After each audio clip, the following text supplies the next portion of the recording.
Merci, Monsieur le Président.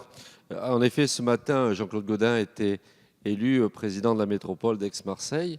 Je dois dire qu'il a été élu assez largement par 119 voix sur 169. Et je remercie d'ailleurs Monsieur Minucci de ne pas avoir été candidat contre Jean-Claude Gaudin, ni aucun membre d'ailleurs du Parti socialiste. C'est donc une candidature relativement unanimiste qui a conduit Jean-Claude Gaudin à devenir le premier élu de la métropole, le premier président de la métropole.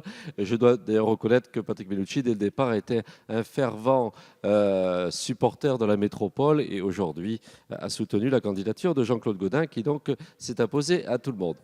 Alors, alors, il faut savoir, Madame la Ministre, que cette métropole est assez extraordinaire puisqu'elle va rassembler plus d'1,8 million habitants, qu'elle regroupe 92 communes, ce qui fait qu'elle est tout à fait gigantesque, et qu'en surface, cette métropole représente 3 fois le Grand Paris, 3 fois la surface du Grand Paris, ce qui évidemment, chacun l'a compris, crée des besoins financiers tout à fait importants. Madame la Ministre, vous en êtes entretenu récemment avec Jean-Claude Gaudin, vous avez effectivement reconnu que des promesses avaient été faites il y a quelque temps.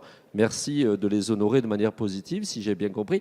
Mais plutôt que ce soit votre porte-parole personnel, même s'il a du talent, Patrick Minucci, qui nous donne les chiffres de ces calculs compliqués, nous aurions souhaité, au nom de Jean-Claude Gaudin et de la majorité, en savoir un petit peu plus, de la majorité métropolitaine, en savoir un peu plus sur les engagements de l'État. Est-ce que nous atteindrons effectivement ces 80 millions d'euros? Si c'est le cas, Madame la Ministre, nous remercierons avec Valérie Boyer et l'ensemble des conseillers métropolitains.